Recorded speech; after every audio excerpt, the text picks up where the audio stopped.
자, 이제 시간이 돼서 이번 세션을 시작을 하겠습니다. 안녕하십니까. 저는 국립외교원 일본연구센터 조희용이라고 합니다. 오늘 이번 세션의 주제는 새로운 한일 관계를 위한 민간 교류입니다. 오늘 이렇게 바쁘신 가운데서도 여러분께서 참석해 주셔서 감사합니다. 한일 관계에 대한 관심과 앞으로의 발전에 대해서 기대가 큰 것 같습니다. 이번 세션에서는 한일 간 다양한 민간 교류를 점검하고 양국이 처한 국내적인 그 환경과 여건을 살펴봄으로써 이를 바탕으로 바람직한 한일 간 민간 교류 방안을 모색해 보도록 하겠습니다. 1965년 한일 국교 정상화 이후 지난 50여 년간 한일 관계는 질적으로나 양적으로나 크게 확대 발전되어 왔습니다.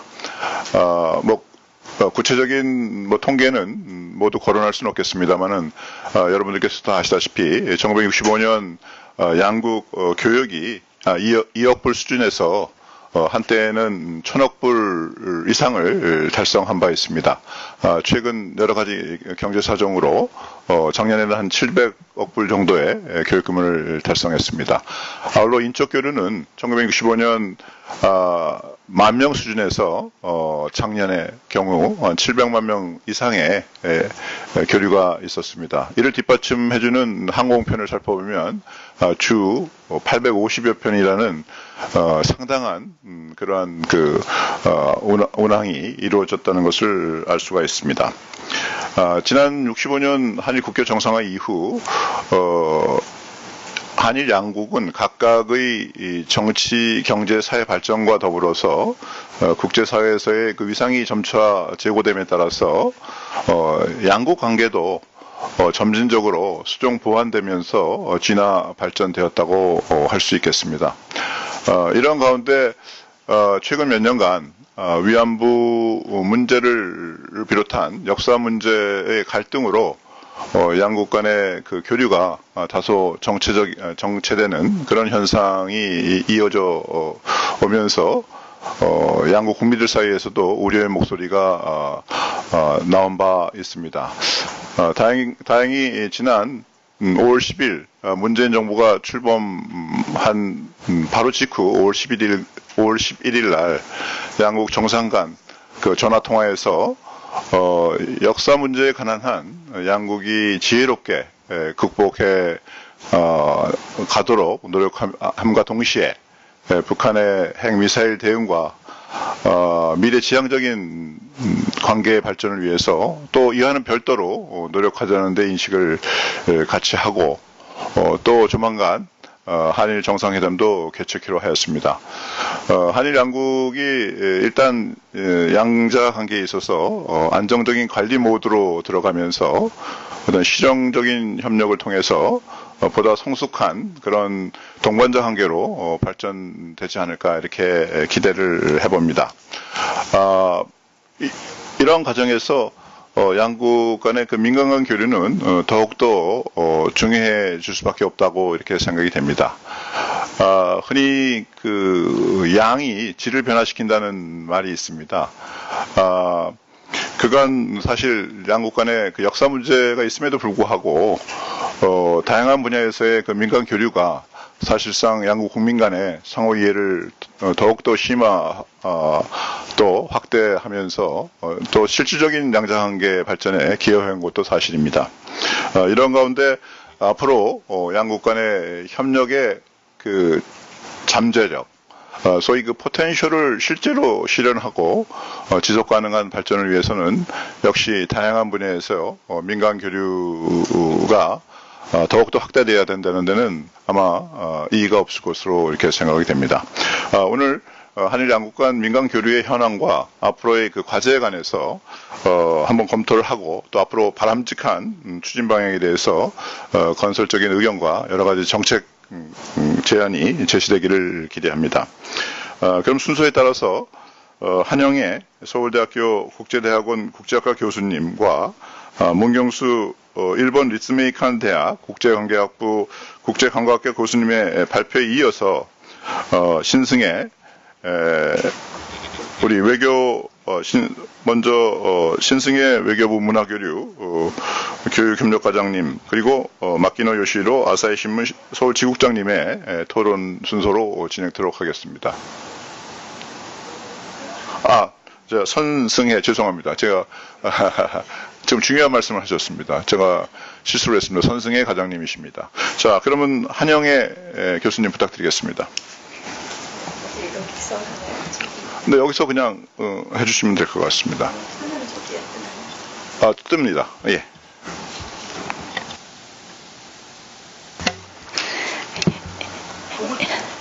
종이 없어요? 네? 앞에 네. 네. 네. 여러분 안녕하십니까? 반갑습니다. 지금 방금 소개를 받은 서울대학교 국제대학원에 재직하고 있는 한영애라고 합니다. 오늘 뜻깊은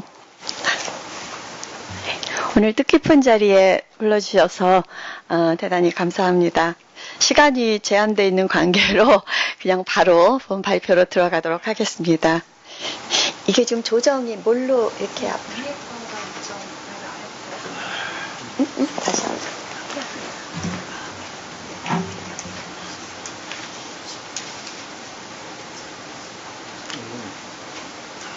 컴퓨터도 저쪽.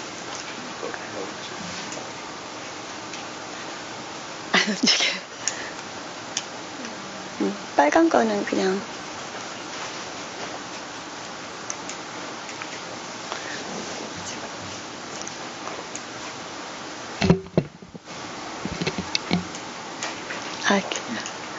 됐나요? 안 되면은 어떻게 조정을? 됐습니까? 네. 어떤 게 앞으로 나가는 거? 여기 앞으로 가요? 네. 앞으로 여기 뒤로. 네, 이건 빨강. 네. 예, 감사합니다. 오늘 제가 시간이 이제 20분 정도 이내로 말씀을 드리는 걸로 그렇게 알고 있어서 시간을 좀 지키도록 노력을 하겠습니다. 저의 오늘 제목은 한일 파트너십 공동선언 20년 한일 관계 엇갈림과 축적 이렇게 잡아봤습니다. 한일 관계는 아까 소장님께서 말씀해 주신 것처럼 65년 이후에 오랜 일이 있지만 민간 교류의 본격적인 그 증대는 역시 90년대 이후 특히 김대중 오부지 한일 파트너십 공동선언 이후 90년대 말부터 굉장히 급증을 한 것으로 그렇게 생각을 하고 있습니다. 그래서 긴 역사를 다 되돌아볼 여유는 없을 것 같고 일단 한일 파트너십 공동선언 이후 내년이 20주년이기 때문에 20년 동안의 한일 관계는 오히려 굉장히 서로 어긋나는 방향으로 가고 그러면서도 동시에 한편에서는 어긋나는 방향으로 가고 한편으로는 굉장히 자산이 축적된 이것이 동시 진행됐다 이렇게 생각을 하고 그거에 대해서 말씀을 드리는 것으로 하겠습니다. 이게 어떻게 예 이거 그쪽에서 좀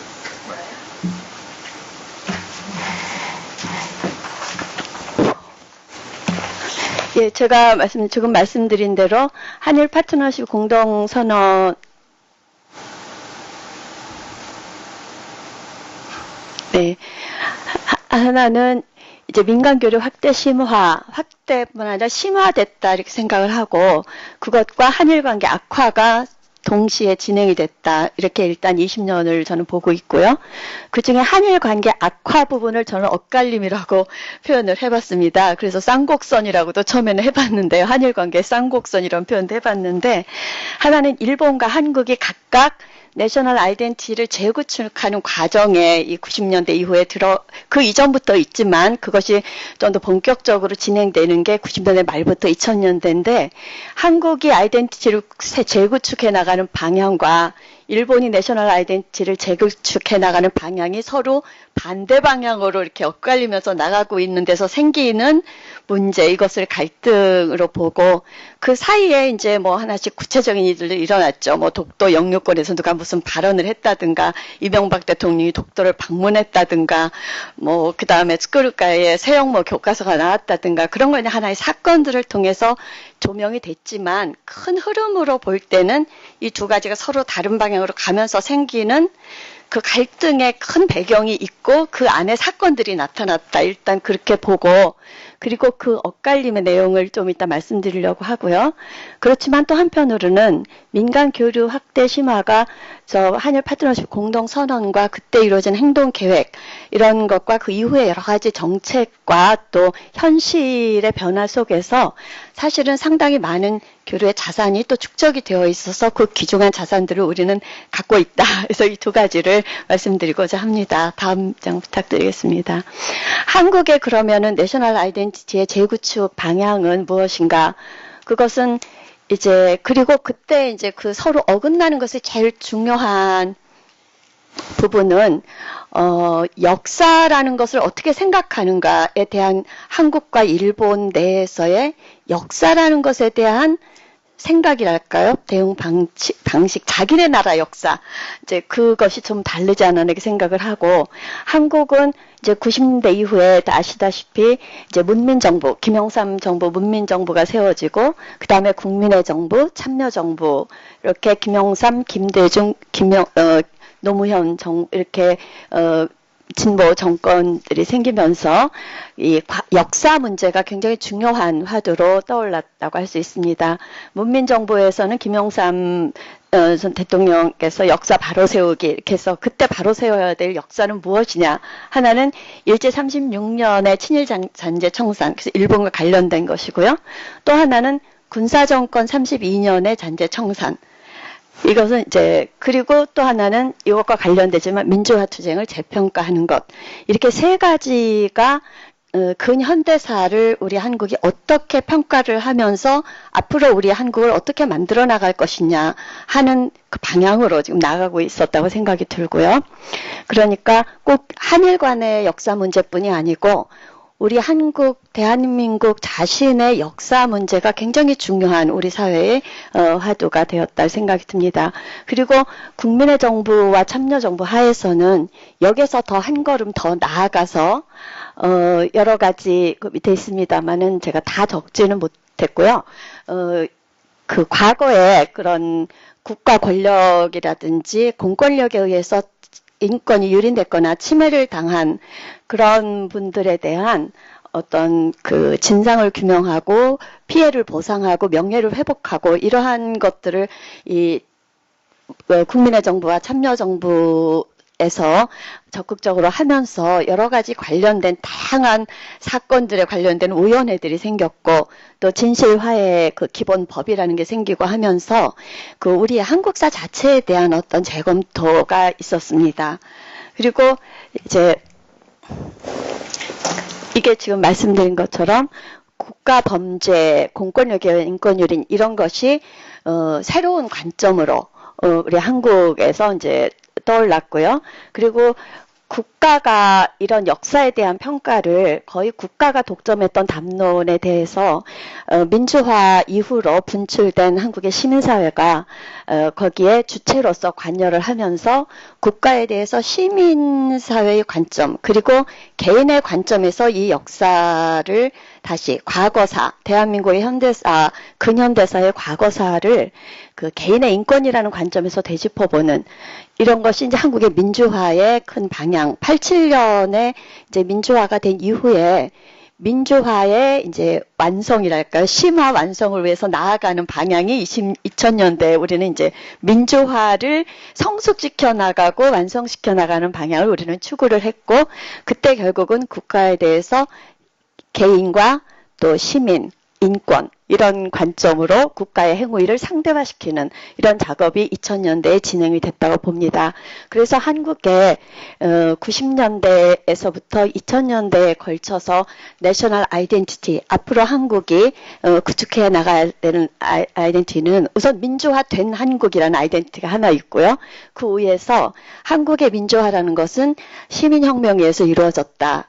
그리고 민주화는 보통 하는 얘기가 민주화를 쟁취했다. 한국에서는 그렇게 얘기를 합니다. 민주화가 주어졌다 하지 않고 오랜 민주화 운동을 통해서 한국은 민주화를 쟁취했고 그 쟁취한 민주화를 심화시켜 나가는 과제를 안고 있다. 이것이 이제 우리 자신의 아이덴티티의 중요한 부분이었고 이 문제는 한일 과거사 문제에서도 이러한 맥락이 중요하게 작용을 했다고 봅니다. 한일 과거사를 단지 과거와 같은 정치 이데올로기로서의 반일 이데올로기라든지 한국과 일본의 국민을 포함한 한국이라는 나라와 일본이라는 나라의 서로 대립 이런 것보다는 어떤 보편적인 인권이나 개인의 관점에서 한국이든 일본이든 국가가 한 것에 대한 것을 되짚어보는 이러한 것들이 이제 새로운 담론 구조였다고 생각을 하고요. 그러면 이거에 대해서 이제 일본의 내셔널 아이덴티티의 재구축 방향이 무엇이었나? 그것을 이제 잘 보여주는 것은 제3차 교과서 문제. 일본의 교과서 문제는 사실은 이 세영모 교과서 이전에 아주 거슬러 올라가서 이에나가 사부로라고 하는 그 역사가가 이제 교과서에서 일본의 침략에 대해서 언급을 했기 때문에 그것이 뭐 재판을 30년간 이에나가 사부로 재판을 이제 해왔고요. 그것이 이제 일본 안에서 이 보수하고 이제 뭐 진보 사이에 중요한 이데올로기 논쟁 중에 하나의 교과서 문제였습니다. 좌파 교과서 비판이요. 그것이 이제 새로운 국면에 들어간 것이 제3차 교과서 문제라고 얘기를 할 수 있고 이것은 1986년에 신편 일본사라는 이건 세영모 교과서 나오기 전에 우리나라에는 그렇게 알려지지 않았지만 이 일본을 지키는 국민의 회, 니혼어 마모루 국민노 가해라는 게 그 이에나가 사부로 교과서 그 재판에서 이에나가 사부로가 그 인정을 받았습니다. 그래서 그거에 대해서 위기감을 느낀 보수 세력들이 일본을 지키는 국민에게 회라는 걸 만들어서 그럼 우리가 만들겠다 교과서를 그래서 그런 보수적인 시각을 담은 신편 일본사라는 책을 시민그룹이 만들었습니다. 그러면서 이제 일본 정부가 그것을 검정을 통과시켜 주는데 한국과 중국 이런 이웃 나라에서 그것에 대한 비판이 거세게 들어오니까 그 검정을 통해서 수정을 하도록 했습니다. 그러니까 어떻게 보면은 이제 요건 좀 다시 뒤에 얘기 말씀드리고요. 그리고 나서 이제 그것의 흐름 속에서 1995년 자유주의 사관이 대도하고 새로운 역사 교과서를 만드는 모임이 97년에 결성이 되고 그러면서 또 일본의 전도와 역사 교육을 생각하는 젊은 의원들의 모임이라는 게 97년에 세워져서 이게 정치적 프로젝트랑 연결이 되면서 이 세영모 교과서가 검정을 통과하게 됐고요. 그 이후에는 이제 그 교과서에서 위안부라든가 남경학설이라든 이제 이런 과거사랑 관련된 것들이 많이 이제 기술에서 삭제가 되는 그런 것이 이제 3차 교과서 문제 이후의 역사인식 논쟁입니다. 일본의 이러한 흐름은 역사 교과서 문제의 구도 전환을 하나 보여주는데요. 그것은 과거에는 국가가 논의를 주도하고 시민사회가 그거에 대해서 반대를 하는 이에나가 사부로 재판 같은 그런 거였다고 한다면 이제는 시민사회 내부 대립 그러니까 보수적인 교과서를 내는 게 국가가 아니고 시민사회에서 내서 시민사회 내부의 대립이 되고 국가가 개입을 해서 조정을 하는 이런 형태로 돼서 대응하는 게 좀 복잡 미묘해진 상황이 됐고요. 그러면서 이제 뭐 자세한 거는 좀 말씀드릴 시간이 좀 충분치 않습니다만은 이러한 그 새로운 교과서의 흐름이라는 것은 전반적으로 일일 문제라는 건 일본 내부에 우리 보통 남남 갈등 하듯이 교과서는 한일 문제 이전에 일일 문제로서 일본에서는 전개가 됐습니다. 그리고 전후 민주주의를 비판하는 그리고 전후 민주주의는 개인주의라든지 시민이라든지 이런 것들을 부정하면서 어떤 새로운 국가라든지 공동 이런 것들을 강조하는 방향으로 갔고요. 국기 국가법 쇼와의 날 제정 쇼와 천황이 사망한 후에 거의 20년이 가까워져서 쇼와라는 이름을 이렇게 넣은 처음으로 그 국민축일에 천황의 이름이 들어가는 국민축일을 제정하게 됐고요. 그 다음에 교육기본법 개정이라든지 애국심 교육을 강조한다든지 또 개헌을 추진한다든지 이런 이제 국가의 구체적인 프로젝트로 연결된 방향이 이제 그 뒤에 뭐 위안부 문제, 영토 문제 나옵니다만은 그 마지막 줄에 있듯이 일본의 그 90년대에서 2000년대에 걸친 내셔널 아이덴티티 재구축의 방향은 전후 민주주의를 비판적으로 재검토한다. 민주주의의 의미가 무엇이냐라는 것을 그리고 전원민주주의를 왜 비판적으로 검토해야 되느냐. 그것은 일본 사람들의 주체적인 것이 아니라 그 점령기에 우리한테 주어진 강요된 것이기 때문이었다라는 화두가 나왔습니다. 그래서 한국의 90년대, 2000년대의 내셔널 아이덴티티 재구축 과정에서의 방향과 일본의 그 내셔널 아이덴티티를 가는 방향과는 그리고 그것을 주도해가 나가는 정부의 관점, 그것이 시민사랑 연결되는 관점은 서로 굉장히 반대 방향으로 나가고 있었다. 그러다 보니까 이것은 굉장히 충돌이 될 수밖에 없는 근본적인 구조를 갖고 있었다고 생각이 들고요. 그리고 지금은 이제 우리가 여기 지금 보시면 1998년에 한일 파트너십 공동선언이 있었고 한일 월드컵 공동 개최 그리고 2005년 한일 우정의회를 제정을 했습니다. 이거는 노무현 대통령하고 그 당시에 이제 합의의 대서를 만들었는데 고이즈미냐고요. 근데 이때 요 위에 파란 거는 좋은 거, 그걸 제가 파란색으로 썼습니다. 좋은 관계. 근데 그 밑에 이제 파란 불이 켜서 가려고 하는데 빨간 불이 켜지는 게 세영모 역사교과서 검정을 통과해 버렸고요. 그래서 한번 이제 큰 소동이 일어났습니다. 그런데 2005년 그러니까 한일 월드컵을 거치고 한류가 이제 말려고 하는 참에 2005년에 세영모 역사교과서가 다시 검정을 통과했고 뿐만 아니라 국민교과서도 이것도 세영모는 새로운 역사교과서를 만드는 모임인데 역사교과서만 만든 게 아니라 국민교과서도 만들었습니다. 새로운 그 국민교과서를 만들고 그 안에 독도, 다케시마는 일본 영토다라는 걸 기술한 국민교과서를 만들었습니다. 근데 국민교과서는 우리나라에 잘 알려지지 않아서 역사교과서 문제만 얘기를 하지만 저는 사실은 더 중요한 것은 국민교과서에 있다고 생각을 합니다. 왜냐하면 역사교과서를 통해서 어떤 사관 이런 방향을 잡고 국민은 현대 일본이라는 사회라는 걸 어떻게 가져가야 되느냐는 내용을 갖고 있기 때문에 사실은 중요하고요. 그리고 또 2005년 2월 22일에 시마네 현이 다케시마의 날 조례를 정했습니다. 그리고 이때 3월에 하필이면 한일 우정의회 3월에 주한 일본 대사가 서울에서 다케시마는 일본 영토다라는 발언을 해서 한일 우정의회가 시작이 되자마자 굉장히 큰 마핑화가 만들어지는 이렇게 해서 이제 한일 관계에 저도 그래서 2005년에 어느 모임에서 저한테 부탁을 해서 그때 주제가 어떤 거였냐면은 정치적으로 이렇게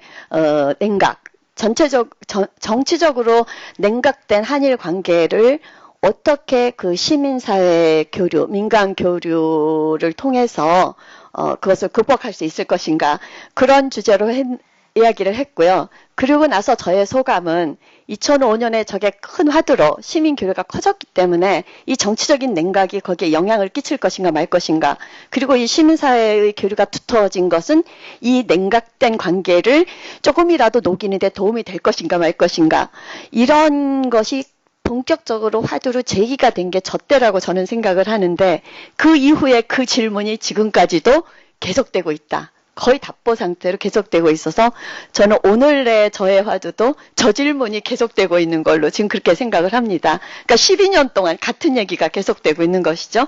그래서 그것은 왜 그런가를 생각해 보면 이제 결국은 아까 말씀드린 것처럼 내셔널 아이덴티티 재구축 방향이 우리나라가 추구하는 거 지금은 또 문재인 정권이 들어섰기 때문에 그 나가는 방향과 일본의 지금 현 아베 정권의 방향은 변하지 않았다는 것이죠. 그 큰 기조가 같이 가고 있기 때문에 저는 당분간은 적어도 이 기조가 바뀔 것 같지는 않습니다. 그래서 한일 관계가 냉각으로 정치면에서 가는 것은 굉장히 불가피하고 그 사실은 누군가의 발언이 하나가 잘못돼서 그것을 뜯어고치면 되고 책임을 지면 되고 이런 수준이 아니고 각각의 사회와 정치가 지향하는 과제가 지금 엇갈린 채로 나가고 있기 때문에 그것을 하나의 현실로서 우리는 정말 직시하고 바라볼 수밖에 없다 생각을 하고요. 그런 것을 한국은 한국대로 남남 갈등, 일일 갈등, 그리고 이제 한국과 일본의 정권의 이념과 지향성이 있는데 이것에 시민사회가 갈등을 일으키는 대립되는 시민사회 두 개가 서로 헤게모니 투쟁을 하면서 정치적인 엑서스, 정치에 어떻게 연결이 되냐. 이거 정치적 기회구조의 문제라고 생각을 합니다. 그래서 한국에 들어서 있는 지금 정권의 성격을 봤을 때 한국의 시민사회에서 정치적 기회구조를 가지고 발언을 할 수 있는 시민사회의 그 목소리를 이렇게 좀 더 강하게 내갈 수 있는 흐름과 일본의 갈등하는 시민사회들 속에서 현 정권의 지향성과 이렇게 맞닿을 수 있는 그런 정치적 기회구조를 가진 층과가 굉장히 서로 다르고 어긋나는 지형이기 때문에 이거는 당분간은 쉽게 풀리기는 어려울 것 같고 그것을 우리는 알면서 그것에 대한 대응하는 방향을 하나는 마음에 가져야 되지 않을까 이렇게 생각을 합니다. 그래서 이 엇갈림의 구조 그 밑에 좀 있는데 이거는 좀 그 뒤에 말씀을 드리기 위해서 넘어가도록 하겠습니다. 그래서 두 가지를 지금까지 말씀드린 거에 키워드로 말씀을 드리자면은 하나는 정부가 중심이 되는 국가가 중심이 되는 내셔널 아이덴티티 재구축 방향이라는 것과 또 하나는 디바이디드 시빌 소사이어티 시민사회 내부의 분열 이것이 서로 얽혀가면서 만들어지는 큰 자장이 있다라는 것을 앞부분에 말씀을 드렸고요. 그러면 그런 가운데서도 그럼 지난 한일 파트너십 공동선언 20년 이후는 말짱 헛거였나 도루묵인가 그러면 절대 그건 아니라고 생각을 하고 축적된 자산이 있다고 생각을 합니다. 그러면 그 축적된 자산이 무엇인가? 우리는 너무나 많은 그 갈등 구조들을 해결하기 위해서 머리를 막 싸맸기 때문에 축적된 자산을 들여다보고 찾는 것을 별로 좀 안 한 것 같아요. 그래서 이게 지금 당장 눈에 띄는 빛을 발하지는 못하더라도 한번 찾아보자 해서 저는 이제 굉장히 많이 있다고 생각을 합니다만은 시간 관계상 몇 가지로 정리를 했습니다. 몇 가지 사례 하나는 이제 그 우리나라 고등학교의 제2외국어에서 일본어 교육을 받게 된 거. 그 다음에 이제 제가 뭐를 연구자고 대학에 있는 몸이다 보니까 대학에서 일본 지역 연구와 교육이 어떻게 돼 있는가. 그 다음에 지자체 교류, 시민사회 교류의 순서로 간단히 말씀을 드리도록 하겠습니다. 나중에 토론 시간에 조금 시간이 되면 사례를 좀 더 말씀드리고 하고요. 이것은 한국의 고등학교에서 제2외국어 교과목 선택 비율입니다. 이건 제가 사실은 통계를 찾아봤는데 찾기가 굉장히 어렵더라고요. 그래서 간신히 찾은 게 91년부터 2003년까지고 2003년 이후부터 지금까지는 통계를 제가 찾지를 못했습니다. 그런데 다행히 2003년까지라도 그 한일 파트너십 공동선언 이후 몇 년간의 추이를 볼 수가 있기 때문에 다행이라고 생각하는데요. 요 다음에 이제 실업계가 있습니다. 실업계를 보고 다시 가죠. 요거는 제2외국어 선택 실업계인데요. 보시면은 일본어, 파란색으로 된 게 일본어인데 독어, 불어, 스페인어, 중국어에 비해서 일본어가 월등하게 91년도부터 2003년까지 일관되게 실업계에서는 일본어가 뭐 단연 선택을 받고 있는 걸 아실 수 있습니다. 그에 비해서 일반계, 이건 굉장히 의미가 크다고 봅니다. 일반계를 보시면 제가 고등학교 다닐 때는 저희 학교는 독어, 불어 중에서 선택이지 일어, 중국어는 아시아 언어가 없었거든요. 그래서 저는 아예 없는 줄 알았어요. 그랬더니 그게 아니고 제가 이번에 조사하면서 보니까 한국에서 일본어를 채택하게 된 거는 1973년인가 70년대더라고요. 그런데 이제 실제로는 거의 선택을 안 했고 하지 않았고요. 보시면 일본어가 느는 것이 90년대 말입니다. 98, 99에서 2000년부터 굉장히 급증하는 걸 보실 수가 있습니다. 중국어가 이때 이렇게 좀 늘고 있고요. 그래서 아시아 언어들이 늘고 불어하고 독어가 확 주는 걸 보실 수가 있습니다. 그래서 이 세대가 90년대 말에서 2000년대 고등학교에서 일본어를 배운 세대라는 것은 지금 현재는 30대, 40대 이렇게 들어가서 우리 사회에서 지금 만짝 활약하는 젊은 세대들은 일본어, 그리고 이제 일본어 교육은 하나의 지표일 뿐이고 이게 대중문화 개방하고 동시에 같이 진전이 됐기 때문에 학교에서 배우는 것도 당당하게 배우고 그 다음에 이제 문화적인 접촉을 통해서 일본어를 습득하는 것도 당당하게 됐고 그래서 일본이라는 거에 대한 하나의 큰 장벽이 언어적인 것을 통해서 넘어가는 것이 저는 굉장히 큰 자산이다 이렇게 생각을 하고 있습니다. 그리고 이제 이 세대는 이제 나중에 일본을 간다거나 교류하는 데 있어서 굉장히 많은 네트워크들을 만들고 그런 면이 있고요. 그 다음에 한국의 일본 연구에 대해서 말씀을 드리겠습니다. 한국의 일본 연구는 1980년대까지만 하더라도 어문학이 중심이어서 일어일문학과 일어일문학과가 중심이었고 우리나라에서 좀 이런 말씀드리면 송구스럽습니다만은 이른바 좀 인류대학이라고 하는 랭크가 높은 대학에는 없었습니다. 그러니까 뭐 세칭 흔히 말하는 서울대, 연대, 고대 그다음에 이대 뭐 이렇게 있잖아요. 서강대 등등. 그런데 없고 이제 고대에 일어일문학과가 생긴 것이 80년대에 처음으로 생겼고 그래서 사실은 어떤 주류의 엘리트들을 양성하는 대학에서는 일본어가 없었기 때문에 굉장히 그 부분이 공백기였습니다. 그런데 이제 90년대에 지역 연구로서 네네. 90년대 지역 연구로서 이제 일본 연구가 성립이 됐고 2000년대에는 전문적인 연구기관이 늘어나면서 일본에 대한 이해가 기적이 늘어난 것을 보실 수 있고요. 이건 아까 그 교육 일본어 교육과도 연결이 됩니다.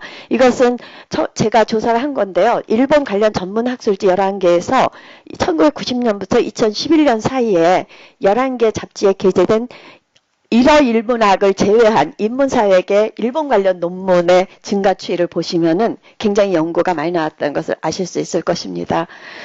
그리고 이제 또 하나는 이제 지자체 교류 사례가 있는데 이것은 오니시 유타카라는 분의 연구에서 제가 따왔습니다. 자매결연한 사례를 보시면은 일본하고 한국을 비교해 볼 때 둘 다 그 90년대 이후 특히 2010년대 들어와서 일본은 한국과의 결연이 많아지고요. 한국도 이제 일본에 그게 늘어났고 우호 도시까지 포함하면은 일본이 2위를 한국에 차지하고 있고요. 그리고 수적인 면에서는 2위라 하더라도 교류의 질이나 내실 면에서는 일본이 실질적으로 의미 있는 교류 상대라는 것은 나와 있습니다. 그리고 결연의 성과 이것도 되게 중요한데요. 한국과 일본 각각에 대한 호감도를 이 오니시 교수가 조사를 해보니까 호감도가 올라갔고 좋아졌다는 응답이 과반수를 넘어섰고요. 행정 수준에서는 70%가 서로 호감도가 높아졌고 또 하나는 반일 혐한 감정이 높아지는 상황이 교류에 영향을 미치지 않는다는 응답이 70% 이렇게 나왔고 한국도 64.3% 그리고 향후 교류를 지속 확대하고 싶다는 의견이 저가 보시는 바와 같이 높게 나타났습니다. 이것은 최근 2010 몇 년도 조사입니다. 그래서 제 사례는 그냥 넘어가도록 하겠습니다. 그리고 이제 마무리를 해야 되기 때문에 사실은 저는 주로 일본의 그 시민사회 지역에서 시민운동 연구를 좀 오랫동안 하면서 필드 리서치를 많이 해서 많은 인터뷰들을 하고 그래서 사실은 이 사례 부분이 저는 소개드리고 싶은 게 많은데 시간이 좀 없어서 그냥 큰 틀만 말씀을 드리겠습니다. 시민사회 교류, 아까 지자체 교류하고 어떤 부분은 겹치지만 또 이제 다른 다양한 어떤 시민 그 단체라든지 있는데 교류가 증대됐을 뿐만 아니라 굉장히 다양화되어 있다. 그러니까 취미 활동 서클에서부터 무슨 아니면 어떤 굉장히 정치적인 성향이 강한 역사 문제부터 등등 다양한 게 돼 있고 굉장히 또 심화되어 있다 이렇게 보고요. 그 내용들을 보면은 하나는 역사 인식의 공통 기반을 모색하는 그런 교류도 있고 같이 교과서를 만드는 걸 한다든가 그런 교류도 있고요. 또 하나는 그 단지 한국과 일본 양자 간의 문제가 아니라 동아시아라든지 글로벌 맥락에서 여러 네트워크들 중에서 한일이 같이 들어가서 하는 교류도 굉장히 늘어났습니다. 이건 학문적인 교류도 그렇고요. 그래서 한일의 교류가 늘어나고 시민사회 교류나 학술 교류가 늘어난 것의 중요한 부분은 동아시아 전체의 교류가 늘어나면서 과거에는 교류가 없던 한일 관계가 그 맥락에서 생긴 것도 굉장히 많습니다. 그래서 동아시아 글로벌 맥락에서 교류. 그 다음에 또 하나는 보편적 가치의 발견 추구. 이것도 늘어났는데요. 한 가지 예를 들자면은 최근에는 헤이트 스피치. 이런 것에 대해서는 그것은 지금 유럽에서도 문제가 되고 있고 이런 것들을 일본이 혐한이고 하이트스가 나쁘다 이런 게 아니고 어떤 보편적인 관점 또 시티즌십 시민권의 차원에서 그런 문제들을 제기하고 얘기하는 것을 같이 한다든지 이런 것도 있고요. 그 다음에 이제 뭐 그 멀티컬처럴리즘 같은 다문화주의 이런 것들도 있고 그렇습니다. 마지막으로 이제 공통된 과제 대응 이거는 이제 또 문경 선생님께서도 뭐 여러 가지 말씀해 주실 거라고 생각이 되는데 지금 우리가 한국과 일본이 안고 있는 그 재난의 문제라든가 고령화의 문제 그다음에 뭐 여러 가지 우리가 또 케어 고령화 오면서 그 돌봄의 문제라든가 여러 가지 것들을 지금 같이 환경의 문제라든가 대응할 수 있는 게 있고 실제로 같이 움직이고 있는 것들이 많이 있다라는 것을 좀 말씀드리고 싶습니다. 그래서 이제 죄송합니다. 이게 거의 네. 그래서 그 시민사회 교류 부분은 좀 몇 가지 나중에 혹시 시간이 되면은 사례를 좀 말씀드리고 일단 큰 틀은 여기까지로 제 말을 마무리하도록 하겠습니다. 경청해 주셔서 감사합니다. 와주시겠습니다. 네, 한 교수님 감사합니다. 이 그간의 폭넓은 연구와 또 현장에서의 여러 리서치를 하신 것을 이 짧은 시간에 이 부탁을 드려가지고 대단히 송구스럽습니다. 본의 아니게 그 아주 훌륭한 내용을 짧은 시간에 설명하다 보니까 아마 한 교수님 입장에서 보면 충분치 않을 거라고 생각이 됩니다만은 일단 저희 그 참석하신 청중들께서는 크게 지금 큰 맥락에서 그 한일 양국의 정치 사회 변화에 따른 특히 그 내셔널 아이덴티티를 찾는 그런 과정에서의 서로 다른 방향으로 가고 있다는 그런 구조적인 문제를 강조해 주셨습니다. 또 아울러 여러 가지 현재 그 시민사회에서 다양한 교류에 있어서 긍정적인 측면을 몇 가지 이렇게 카테고리로 정하셔서 예시를 해주시면서 강조해 주셨습니다. 저희 앞으로 토론 과정에 좋은 참고가 될 거로 생각이 됩니다. 그럼 문경수 교수님 부탁드리겠습니다.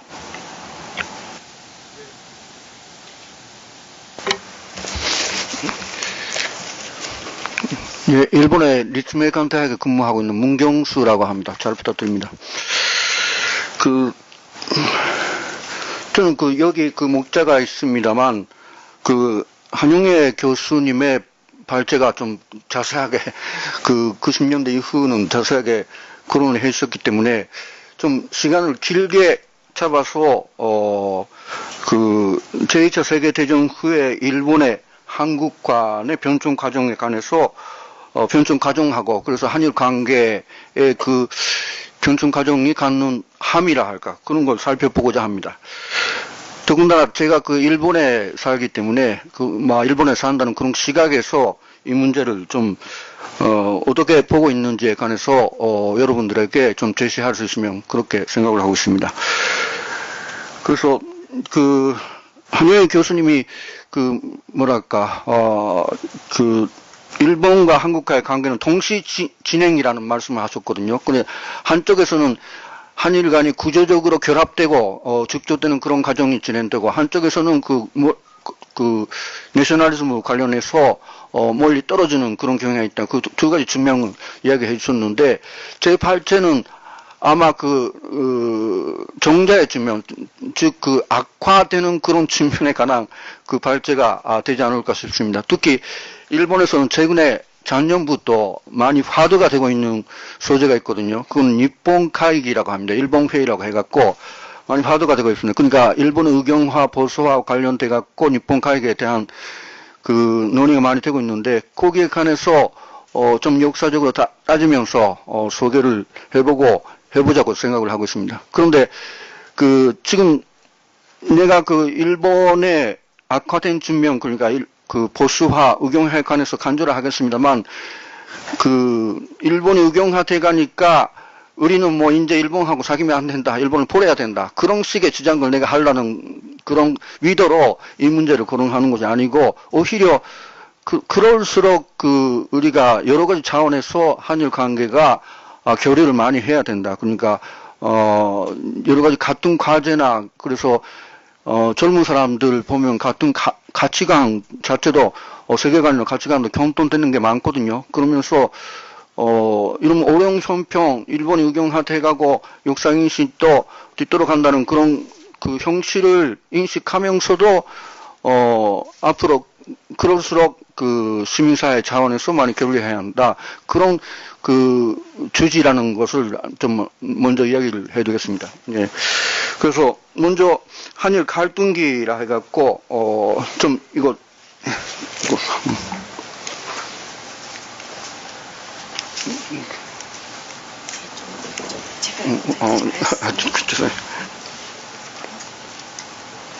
떠요. 응.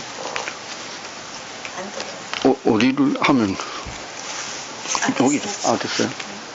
아니 안 됐어요 아직. 이거 안 작동이 잘 안 돼. 작동이 안 됐는데.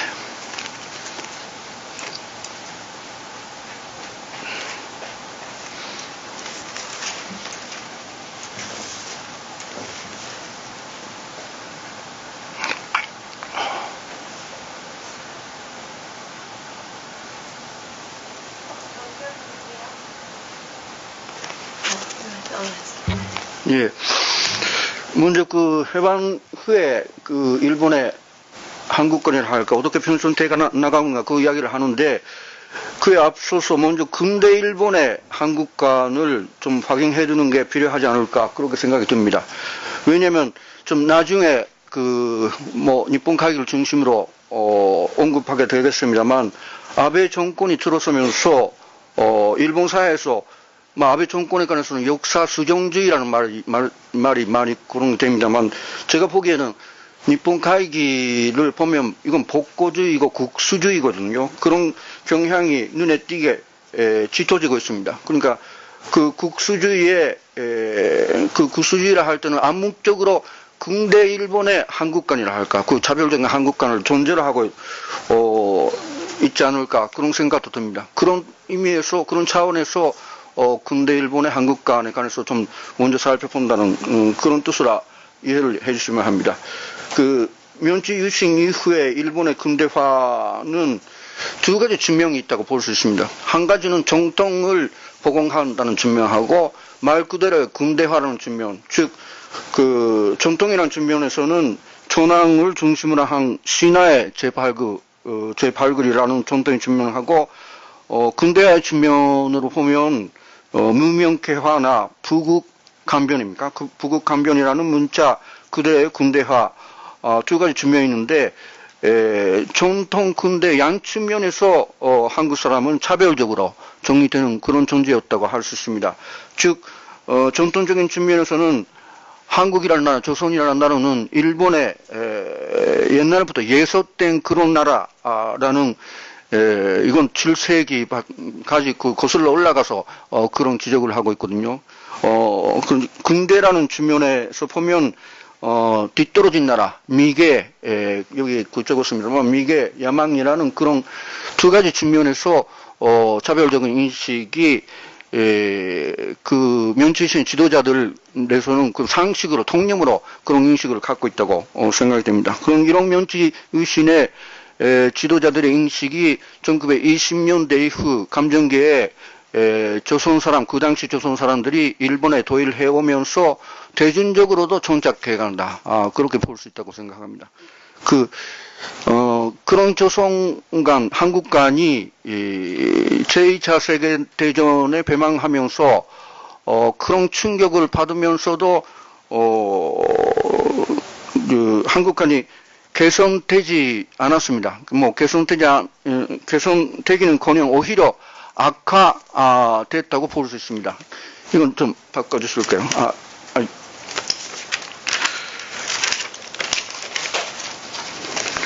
이게 8.15 이후에 한국관의 악화를 전형적으로 보는 그런 자료인데, 좀 돌려주실까요? 좀 미안해. 돌려주십시오.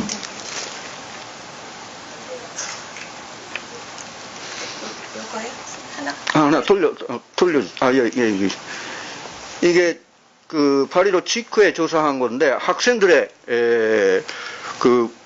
일본인 학생들이 여러 가지 민족에 대한 호감도를 조사를 한 거거든요. 중부의 식민지 시기에는, 감정계에는 조선 사람의 호감도가 5위였는데, 8.15 이후에는 오히려 15위까지 떨어지고 있는 그런 상황이거든요. 그럼 다른 자료들을 많이 여기서 소개를 해드릴 수 없습니다만, 다른 자료들도 이렇게 많이 조선과 한국간이 많이 악화됐다는 자료들이 많습니다.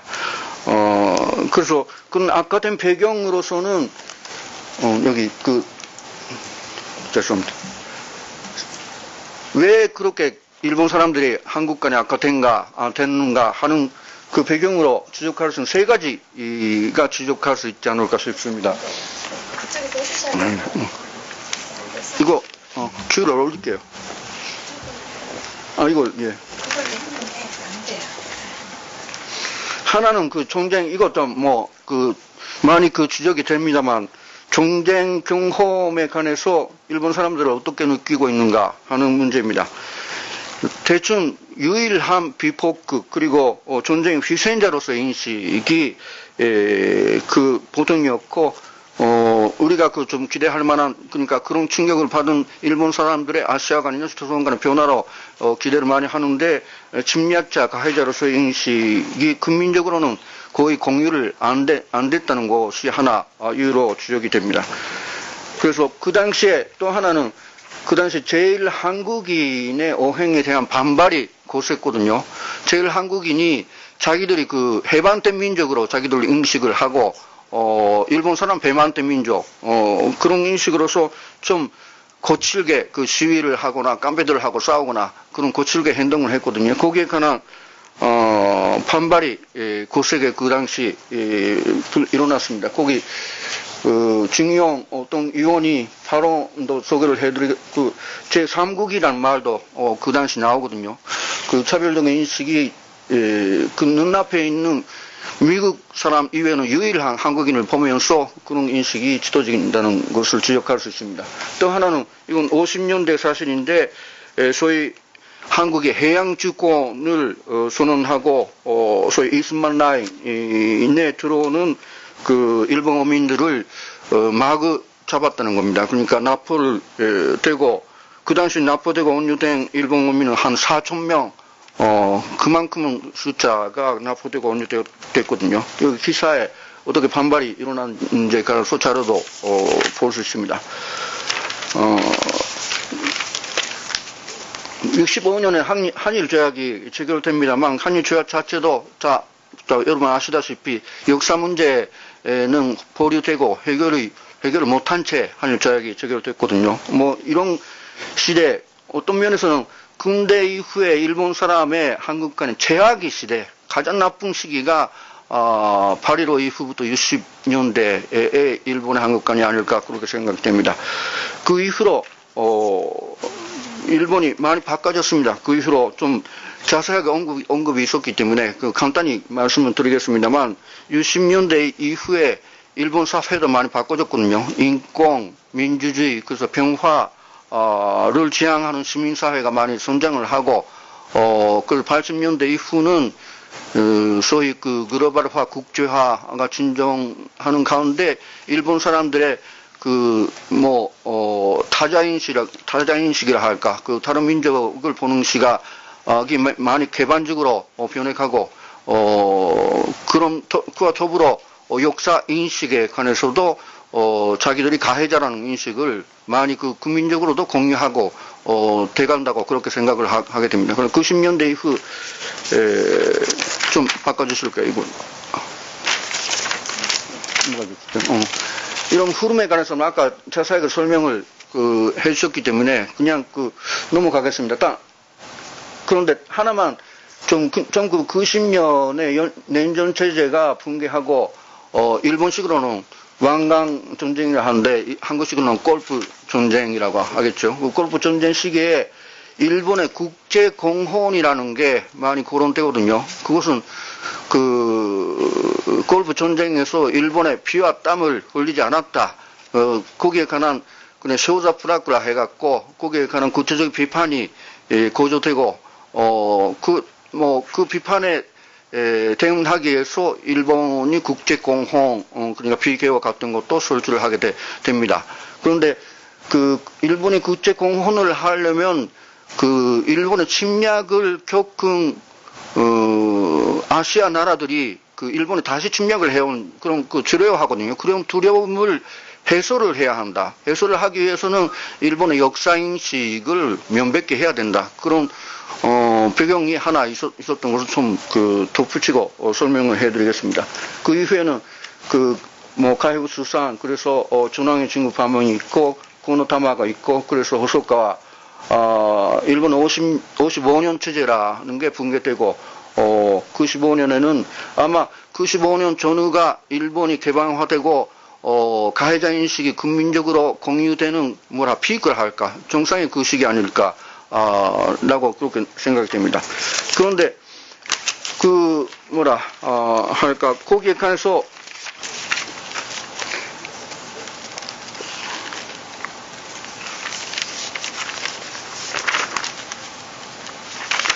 이렇게 90년대 일본의 과거사 전사 가해자 인식을 국민적으로 공유하게 되면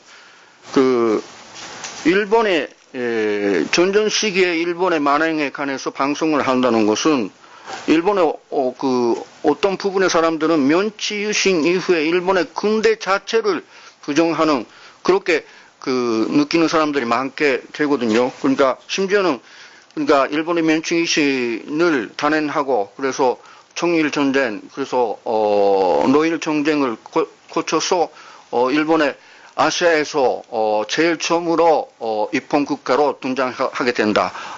그런 자랑이 있거든요. 거기까지 일본의 군대 자체를 부정하는 걸로 받아들이는 그런 부분이 많이 늘어나고 그런 위기의식이라 할까. 군대를 부정한다는 것은 일본 사람들의 정체성 자체를 부정한다는 그런 위기의식이 널리 포지게 됩니다.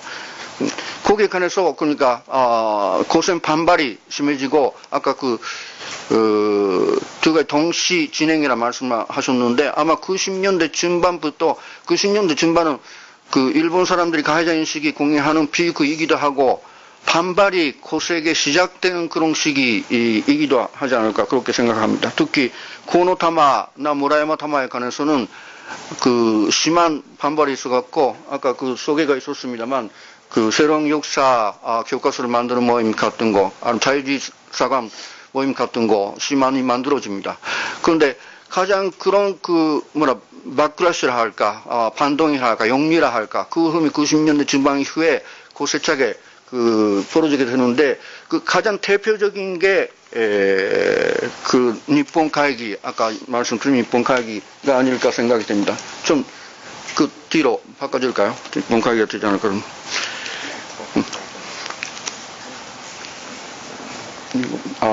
들어가 있다. 니폰 가해기는 아까 뒤로 가고 있습니다. 아까 니폰 가해기를 국수주의라는 말로 설명을 해드렸습니다만 나왔어요. 그러니까 국수주의를 주장한다는 것은 처음에 근대 일본의 한국 간에 관해서 설명해드렸는데 코트로 노골적으로 그런 한국 간이나 차별적 아시아감을 글이나 발언을 하는 것은 아닌데 근데 일단 국수주의 자체가 차별적인 한국과 아시아간을 존재로 하고 있다. 그런 아시아간을 깔고 있다. 저변을 깔고 있다고 볼 수 있습니다.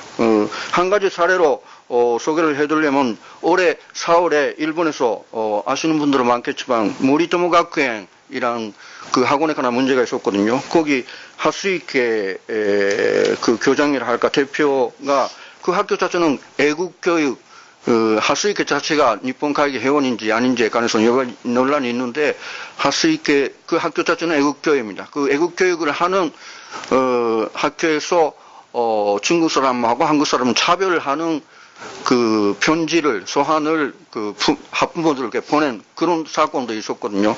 그러니까 애국교육을 중시를 한다. 그러니까 국수주의를 부활시킨다는 것 자체는 암묵적으로는 차별적인 근대 일본 이후의 암묵적인 그런 차별적인 한국간을 존재를 하고 있다고 그렇게 볼 수 있지 않을까 싶습니다. 그래서 그렇게 그러니까 일본 회의가 일본에서 어떻게 영향을 갖고 있는가, 얼마나 영향을 갖고 있는가 거기에 볼 수 있다고 생각합니다. 그러니까 이거 니폰 가해기라는 거게 1997년에 결성이 됐고 니폰 가해기하고 니폰 가해기 국회의원들이 모임이 있거든요. 국회의원들 모임이 있고 작년 제3차 아베 내각이 형성이 됐는데 그 중에 70%가 니폰 가해기 회원들입니다. 그래서 지방 조직에도 많이 침투를 하고 거기 소개를 하고 있습니다만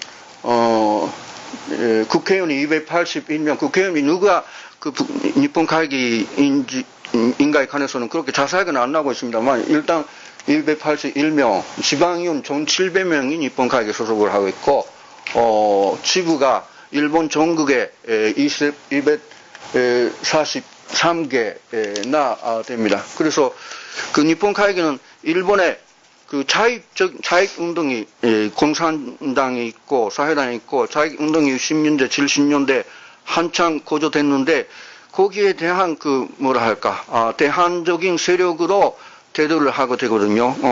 대한적인 세력으로 대두를 하는데 그 사람들을 조직하는 방식이라 할까 조직을 그 확대하는 방식은 어느 쪽인가 하면 그런 그 자익에서 배워서 그냥 지방에서 진출을 한다, 지방의회를 잡는다 그런 식의 방법을 많이 쓰고 그래서 자익 운동을 할 때는 그 핵심적인 그런 전위대가 있고 전위 조직이 있고 전위 조직 둘레에 많은 대중단체를 만들고 자기 주장을 그 대중적으로 퍼지게 하는데 그 니폰 가이기도 프론토 조직이라 해갖고 아름다운 일본의 헌법을 만드는 국민의 모임 아니면 함께 야스쿠네 신사를 참여하는 국민의 모임 여러 가지 모임을 만들고 일본 전체적으로 일본 사회를 그 장악해가는 그런 움직임을 보이고 있습니다.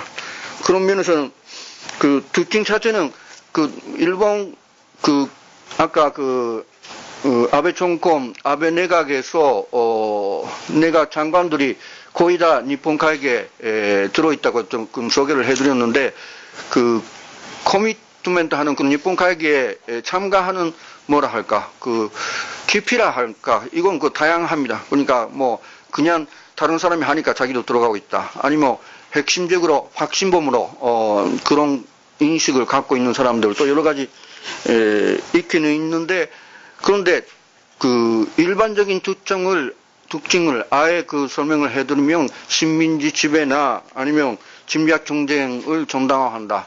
그러니까 19세기 후반부터 20세기 초 그래서 20세기 중반에 관한 일본의 현대사에 관해서는 근현대사에 관해서는 가장 일본이 자랑해야 하는 그런 역사로 간직을 한다는 게 한 가지 특징이고 그 위안부 문제나 그러니까 남경 문제 같은 그 남격 학살 같은 잔악행위에 관해서는 부정을 하고 그 전황을 중심으로 하는 전전의 배타적인 그런 국수주의적인 그런 경향도 강조를 하고 헌법 개헌 같은 것도 지금 많이 노리고 있는 게 그 니폰 가해의 특징이 아닐까 그렇게 생각합니다. 그럼 막 이렇게 그 뭐라 할까 일본의 작년쯤부터 그 니폰 가해에 관한 파도가 일본에서 그 언론에서도 그렇고 여러 가지 정치 운동하는 속에서도 많이 그 거론되고 있는데 이게 우리가 좀 좀 해오던 것보다 깊이가 좀 뿌리가 깊은 것 같습니다. 그러니까 그 한마디로 말하면 그 이건 한국의 보수 세력하고 보수 의익이라 할까 그런 운동하고 비교해 보면 좋은데 일본의 그 니폰 가해에 관해서는 전전식 오래된 그런 지역 사회의 지역 주민들이 일상생활 속에서 나타나고 있는 그런 뭐라 할까 종교 의식이라 할까 아니면 윤리 의식이라 할까 거기에 그 뿌리를 내리고 거기에 이거 하면서 의익적인 그런 운동을 하고 있지 않을까 그렇게 볼 수 있습니다. 그러니까 그 바깥에서 보는 것보다도 훨씬 그 강한 그 의경화 보수화가 지금 일본의 형실이 아닐까 그렇게 생각이 됩니다. 그런데 또 한편에서는 처음에 좀 말씀해 드렸는데 그렇게 의경화가 돼가니까 우리는 이제 뭐 일본하고는 그 교류를 단절을 해야 되겠다 아니면 이건 포기해야 되겠다 그런 식의 주장을 못 하거든요. 뭐 그 구조적으로 결합되고 있는 그런 측면도 있고 하니까 그 뭐 교류를 많이 그 진행하면서 추진해야 한다고 그렇게 생각을 합니다. 그러니까 뭐 이런 말을 여기서 하면 좋을지 어떨지 모르겠습니다만 재작년에 12월에 그 한일 외교장관 그 합의에 관해서도 그 제 생각으로는 그 합의를 지켜야 한다고 생각합니다. 그 합의, 그러니까 이런 의경화된 일본 사회, 그 일본 내각 자체에서도 그런 보수화 의경화가 진행되고 있다는 것을 존재로 생각할 때 그 12월 합의가 얼마나 어렵게 그 합의가 됐는지에 관해서 우리가 생각을 해봐야 될 것 같습니다. 그런 그 의견적인 사회 안에서 아베 그 수상 자체도 부정을 하고 싶거든요. 위안부 문제에 관해서도 그런 어려운 형편에서도 그 합의를 도출했다는 것 자체를 잘 알아야 된다고 생각합니다. 그래도 역사 인식에 관해서는 타협을 못하니까 선유상을 철거한다는 것은 좀 생각지도 못하는데 일단 합의 자체는 상당한 어려움을 겪어서 겨우 그 도출을 한 그런 합의라서 그건 지켜야 되지 않을까 제 생각은 그렇게 생각을 하고 있습니다. 그렇다고 무슨 여러 가지 오늘 민간 교류, 시민사회 교류라서 그 이야기를 할 필요는 없습니다만 FTA에 관한 교섭 같은 것도 그렇고 그래서 이건 일본에서도 지금 협의를 고조하고 있는 것 같습니다만 수합 협정에 관해서도 적극적으로 한국 쪽에서 협의를 계속해서 교류를 심화시켜야 하지 않을까 그렇게 생각합니다. 그래서 마지막에 시민사회 차원에서의 교류에 관해서 좀 소개를 해드리면 한국하고 일본은 좀 이거 뒤에 하나 마지막인데 이거 다시 들어오면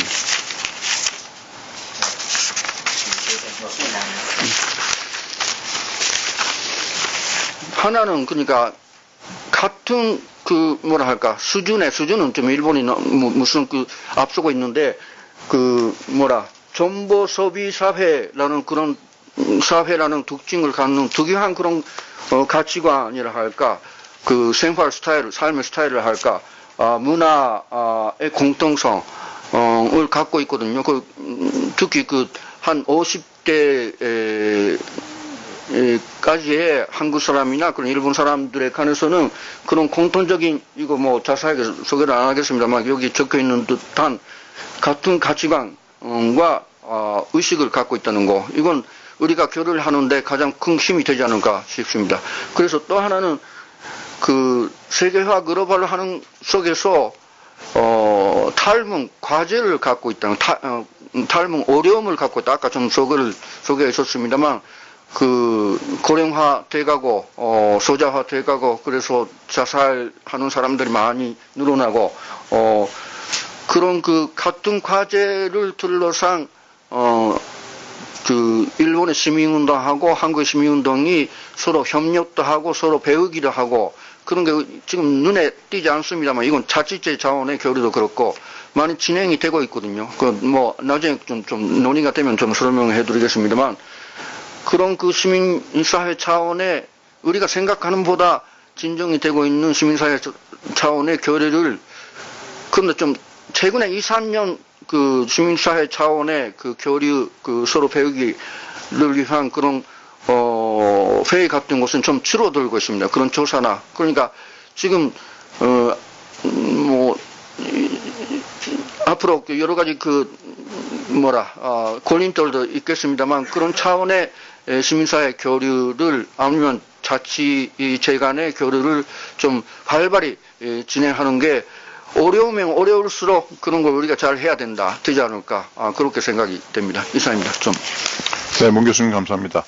일본 관점에서 일본의 대내외 관계 변화를 잘 설명을 해주시고 또 그런 가운데서 최근 특히 한국 내에서 우려하고 있는 일본 내 우경화 동향에 관해서 상세히 설명을 해줬습니다. 그럼에도 불구하고 한일 양국 간의 공동 기반하에 교류를 계속 확대해 나가야 된다 하는 말씀으로 이해가 됩니다. 그럼 다음 우리 마키노 지국장님께서 두 분 기조 발언에 관해서 코멘트 또는 마키노 지국장님 개인의 의견을 듣도록 하겠습니다. 네, 감사합니다. 저 일본 아사히신문사 서울 측장 마키노라고 합니다. 오늘 그런 기준된 자리에 초대해 주셔서 감사합니다. 저는 뭐 신문기자라서 좀 현장에서 제가 요즘에 들은 이야기를 중심적으로 좀 말씀드리고자 합니다. 지금 그 한영회 교수님께서 말씀하셨던 그 요즘에 좀 개인의 주장이 너무 힘이 생겨가지고 너무 그 정부의 정책에 대해서 영향도 좀 미치고 있다는 거는 좀 전적으로 동감합니다.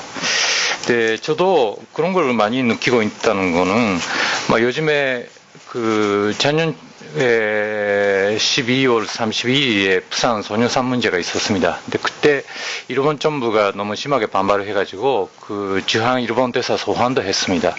근데 그때 그 아베 총리가 아까 문 교수님께서도 말씀하셨지만 너무 화가 났다고 합니다. 근데 제가 그 이야기 일본 정부 관계자에서 들었던데 그때 아베 총리가 어떤 말을 했다고 하면 아베 총리는 왜 제가 얼마나 그 고생했는지 그 한국 사람들은 알고 있냐고 그렇게 말씀하시고 화가 났다고 합니다. 근데 왜 그 무슨 뜻이라고 하면 그거는 그 2015년 12월에 한일 위안부 합의를 했습니다. 근데 그때 아베 총리가 저는 그 아베 총리하고 싸우고 있는 아사히신문 기자이지만 아베 총리 입장으로서는 대단히 좀 어려운 정치 교류당을 했다고 저 생각합니다. 왜 그러냐면 그 당시 아베 총리는 개인적으로는 너무 개인적으로 좀 콤플렉스 심한 사람이거든요. 그 자기가 좋은 대학교 나오지 않고 할아버지나 그 아버지가 너무 좋은 그 경력이 있는데 자기가 좀 잘 못한다거나 그런 비판 많이 받고 있기 때문에 너무 거기에 대한 콤플렉스가 많이 심하다고 합니다. 근데 그러니까 그 영향 때문에 자기를 지지해 주신 사람들은, 칭찬해 주신 사람들은 너무 기준나게 생각하고 있습니다. 근데 그러니까 너무 자기 지지하는 사람들은 너무 아끼고 너무 그 기준나게 하는 사람. 근데 그러니까 아베 총리는 아시다시피 아베 총리 지지하는 사람들은 주로 그 위안부 문제는 없었다. 그거는 다 거짓말이라고 하는 사람들이 많이 있었는데 그때 아베 총리가 그 처음으로 자기 지지해 주신 사람들의 반대 방향으로 그 정치교류당 했습니다. 근데 그때는 그 제가 아는 일본 외무성 사람에게서 들은 이야기가 그때 어떻게 그 사람들은 그 아베 총리 설득을 했다고 하면 아베 총리한테 그 사람들은 역시 아베 총리가 좀 위대한 리더가 되고 싶다고 하면 그 센터 레프트까지는 좀 지지 얻어내야 하는지 않을까. 근데 그러니까 뭐 아사신문까지 지지 얻어내지 않아도 되지만 일단 센터 레프트, 근데 화라이트는 필요 없다고. 근데 센터 라이트부터 센터 레프트까지 지지 얻어내야 그 아베 총리도 위대한 리더가 되지 않겠나라고 했기 때문에 아베 총리도 그렇다고. 그러면 자기도 좀 정치교류당 하겠다고 하니까 그렇게 했다고 합니다. 근데 제가 말씀드리고 싶은 거는 그 정도로 아베 총리도 너무 그 여론의 영향을 많이 받고 있다는 말입니다. 그거는 전체적인 그 세계적으로도 그런 증세가 있거든요. 그 요즘에 트럼프나 막 그 유럽에서도 그 르펜은 패배당했지만 역시 그 포퓰리즘 막 그런 걸 좀 한국 그 언론들은 스트롱그맨나 그런 말로 하지만 공통적으로 우리가 볼 수가 있는 거는 그 사람들은 너무 그 포퓰리즘에 빠진 사람들이 많습니다. 여론에 좀 가도적으로 좀 의식을 한 사람들은. 근데 그거는 그러면 그러면 그 두 번째 그런 여론이 어떤 그 일본 사람들의 그 여론이라는 게 무엇인지. 근데 아까 그 문 교수님께서 좀 그 시간 없으시니까 좀 발표 안 하셨지만 그 자료가 있었는데 저는 그거는 그 역사인식 문제뿐만 아니라 저는 주로 그 경제적인 이유라고 저 생각합니다. 그 잃어버린 20년이라는 거 있었기 때문에 일본에서는 지금 그 한국에 서서 있는 그 문제하고 똑같이 일본은 20년 전에 그런 걸 경험했습니다. 근데 너무 그때 중산층이 많이 있었는데 요즘에는 그런 사람들이 다 붕괴됐거든요. 그러니까 그 일자리는 많아졌지만 그 대신에 비정규직은 너무 많아졌습니다. 그러니까 사회적으로 패배당한 사람들이 많아져가지고 국내적으로 스트레스 많이 쌓여 있습니다. 근데 그런 사람들은 그 술자리에서 하는 말이 그 일본말로 무짝에 반하시라고 하는데 사실은 저는요라고 하면서 여러 가지 좀 자기들의 불만으로 서로 표시합니다. 근데 그때 역시 거기서 나오는 현상은 옛날에 미국에서 있었던 흑인 배적 운동이나 유럽에 있었던 그 위민 배적 운동하고 비슷비슷하다고 저는 생각합니다. 그건 바로 혐오거 운동. 그거는 역시 집안에 술자리에서 이야기할 때 저번에 역시 그 자기들하고 다른 사람이 있으면 너무 비판하기가 쉽거든요. 그거는 같은 사람을 비판하기가 어려우니까 뭐 저기 그 자민당 지지하는 사람이 있으면 자민당 좀 그 야당하는 것도 좀 어렵고 그때 거기에 그 한국 사람이나 중국 사람은 비판하더라도 그거는 그렇다고 하니까 그런 방향으로 저는 간다고 생각합니다. 그러니까 저 역사 인식 문제만 해결을 하면 그 한일 관계 호전된다는 거는 저는 생각하지 않고요. 근데 그리고 저는 그 작년 연말에 좀 부산 내려갔습니다. 그때 저는 똑같은 체험을 했는데요. 거기 그 부산 선유상의 그 기념식에 나온 한국 사람들은 제가 계속 그 이야기 들었는데 그 사람들의 공통점은 그 사람들은 자기 머릿속에서 한일 관계 잘 생각한 적이 없구나라고 저 생각했습니다. 근데 그 사람들은 처음으로는 한일 관계 그 위안부 합의에 반대라고 하는데 마지막 결론은 박근혜 탄핵해야 한다고 그렇게 이야기했습니다. 근데 그거는 한국 분들도 불만 많이 쌓여 있기 때문에 그런 표시하고 싶구나. 근데 역시 그런 보수 정권이나 박근혜 비판하기 위해서 어떤 실이 있을 건지. 근데 물론 그 진심으로 한일 관계 우려해가지고 하시는 분도 많이 있습니다만 저는 전문적으로 그런 좀 불만 쌓여 있기 때문에 그런 방향으로 한국도 가지 않을까라고 좀 우려하고 있습니다. 근데 세 번째, 그리고 그런 여론가 많아지고 있기 때문에 문제가 있는 거는 좀 그 페이크 뉴스도 많아지고 좀 어디가 진실인지 좀 찾기가 어려운 시대가 됐습니다.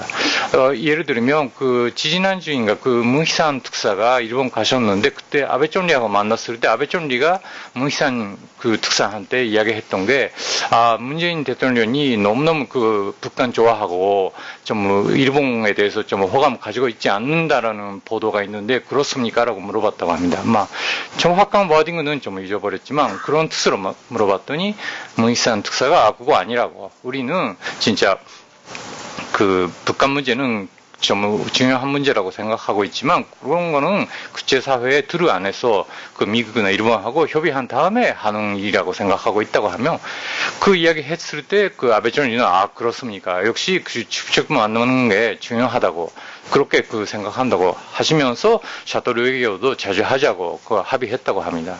그런 거는 역시 그 제가 보기로는 너무 극단적인 그 혐한론나 일본에 대한 반감나 그런 거는 그 제가 보기로는 그 극메디아보다는 개인 비면으로 네티즌나 그런 게 너무 많이 있다고 생각합니다. 근데 거기 너무 요즘에는 그 발신력이 너무 강해졌기 때문에 어디가 진실인지 찾기가 어려운 시대가 됐다고 저 생각합니다. 근데 마지막에 그 제가 말씀을 드리고 싶은 거는 그 아까 그 한 교수님도 그 올해가 그 98년 공동선언 그 20년 가까이라고 말씀하셨는데 저는 그거는 그 이유가 있다고 합니다. 그거는 내용 아니라 그때 그 일본 포스하고 한국 진보가 했던 합의 때문에 잘 됐다고 저 생각하거든요. 그 일본 포스하고 한국 진보가 지금 상대방을 너무 심하게 비판하는 세력입니다. 근데 그런 사람들은 그 납득하면 역시 그런 합의는 그 한국 보수나 일본 진보들은 그거는 한일 관계 잘 해야 한다고 생각하는 사람들이니까 잘 된다고 생각하거든요. 근데 요즘에 마침내 지금 그 일본 아베 정권이라는 보수하고 문재인 정권이라는 한국 진보이니까 저는 그거는 좀 베스트 매치라고 생각하고 너무 기대하고 있습니다. 네, 이상입니다. 네, 마키노 상 감사합니다. 역시 그 현장에서 한일 관계에서 다양한 측면을 취재하고 또 여러 보도를 하는 가운데서 느끼신 것을 솔직하게 말씀을 해주셨습니다. 저희 한일 관계를 생각하는 측면에서 다 한 번쯤은 생각해야 될 그런 일본 사회의 그 변화, 또 우리 사회의 변화가 우리의 대외 정책에 어떻게 영향을 미칠 것이냐 하는 점도 한번 생각해보는 그런 계기를 주신 것 같습니다. 자, 그러면은 오래 기다리셨습니다. 자, 선승혜 과장님 부탁드리겠습니다. 네, 선승입니다. 근데 저는 한 가지 조금 원고를 그냥 읽으려고 하는데요. 그냥 불 켜셔도 될 것 같아요. 예. 근데 저는 좀 문제 제기를 그 발표자 두 분께 하고 싶습니다. 먼저 하면 오늘의 주제는 민간 교류인데요. 괜찮아요. 예, 민간 교류인데요. 결국은 첫 번째 발표에서도 결국은 내셔널 아이덴티티가 민간 교류를 규정하는가. 두 번째 말씀하신 대로 일본 의회가 사실 국수주의인데 과연 그런 국수주의가 민간 교류를 규정하는가. 계속 그 논의를 굉장히 길게 말씀하셨거든요. 저는 아니라고 생각합니다. 그리고 제가 민간 교류의 현장에서 계속 있었을 때 한번 민간에서는 교과서 갖고 교과서를 들고 서로 얘기하는 경우는 거의 없는 것 같아요. 그래서 조금 우리가 한일 관계라고 했을 때 이 논의가 오늘의 주제가 만약 민간 교류라고 한다면 한 번쯤 더 자세하게 민간 교류가 어떠한가를 조금 더 살펴볼 필요가 있다. 이런 좀 문제 제기를 드리고 싶습니다. 그래서 제가 좀 이제 현장에서 그간 이제 느꼈던 민간 교류에서의 저 이제 경험을 바탕으로 좀 간단하게 써왔는데요. 말씀드리겠습니다. 한일의 민간 교류는 소프트 파워를 중심에 두고 분석할 때 국가주의보다는 소프트 파워를 중심에 두고 분석할 때 많은 시사점이 있습니다. 한일의 관계는 양자 관계보다 다자 관계 속에서 감성적 차이를 인정하고 문화적 공존과 공유를 목표로 해야 합니다. 한일의 민간 교류는 양자적 관계뿐만 아니라 다자적 외교 관계를 잘 이용해서 한일의 민간 교류가 한일의 평화이자 동북아시아의 평화 그리고 곧 세계의 평화라는 거시적인 관점을 한 번쯤이라도 좀 생각해 보기를 바랍니다. 1989년을 한일 문화의 교류의 기점으로 저는 설정하고자 합니다. 국제적으로는 1989년 이념의 대립이 완화되는 기점입니다. 그리고 이런 냉전 체제의 변화는 한중일 문화 교류에 있어서도 이념의 차이를 넘어설 수 있는 세계적인 분위기가 만들어졌다라고 생각합니다. 이러한 국제 정세에 부응하듯이 1990년대는 한일 관계가 정상화되었습니다. 그리고 한일 관계가 1998년부터 2004년까지 단계적으로 대중 문화의 개방을 과 2002년 월드컵 공동 주최를 통해서 민간에서는 굉장히 우호관계 교류가 활성화된 계기가 됐다라고 생각을 합니다. 저는 이제 이 시점에 사실 민간에 있었거든요. 그리고 민간 교류를 했었고 대중문화의 가운데 있었고 여러 가지 가운데에 있었습니다. 그래서 그 중에서 제가 예시로서 미술 전시의 예시를 들어서 어떤 현상이 벌어져 있는가를 좀 말씀드리고자 합니다. 첫 번째 한일 문화 교류에 있어서 전시로 예를 들었을 때는 1999년 이후 일본 문화 개방과 함께 일본 미술이 소개되기 시작합니다. 근데 국가가 나서는 수교 계기의 그 기념 전시 이런 거를 하면 별로 인기가 없어요. 없습니다만은 민간에서 주도적으로 했던 무라카미 타카시라든가 쿠사마 야요이 이런 전시는 한일 관계의 경색과는 달리 굉장히 한국에서 놀라울 정도의 관람객 수를 유치한 것이 특이합니다. 결국에는 그 저변에는 한국의 미의식 속에서 민간 안에서는 한국 현대미술이 보여주는 만화, 애니메이션, 오타쿠 정서가 한국의 덕후라는 것이 아주 표기될 정도로 대중화되었기 때문이라고 생각합니다.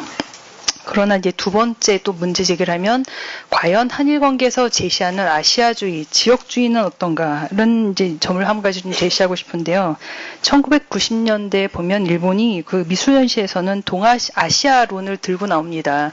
우리나라에서도 역시 동아시아, 한중일론을 들고 나오는 시점하고 유사합니다. 그러나 그 제일교포 이민하 씨가 기획한 동아시아 회화의 근대, 여기서 근대의 문제가 나왔습니다만은 근대라든가 아시아의 큐비즘 이것도 근대를 다시 조망하는 전시입니다. 그런데 이런 것은 일본 국제교류금이 지원을 하고 기획단계부터 관여합니다. 그다음에 아시아의 각국을 순회까지 목표로 합니다. 그러나 결국 이 전시는 그렇게 대중적인 인기를 민간 안에서는 얻지 못했습니다. 세 번째로 이제 한일 관계 민간 안에서는 더 이상 한일 관계에 대해서 어떤 그 비전, 사실 이번에 비전을 발견하는 게 목표인데요.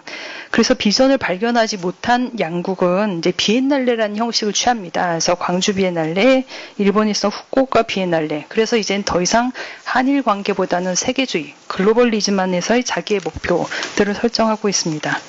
그럼에도 불구하고 계속 한일의 민간 안에서는 이런 한일 관계는 역시 아직도 문제가 이제 어떤 화두로 남는다라고 생각합니다. 그런데 현실적으로 한국하고 일본의 민간 안에서는 상호의 문화 인식은 어떻습니까?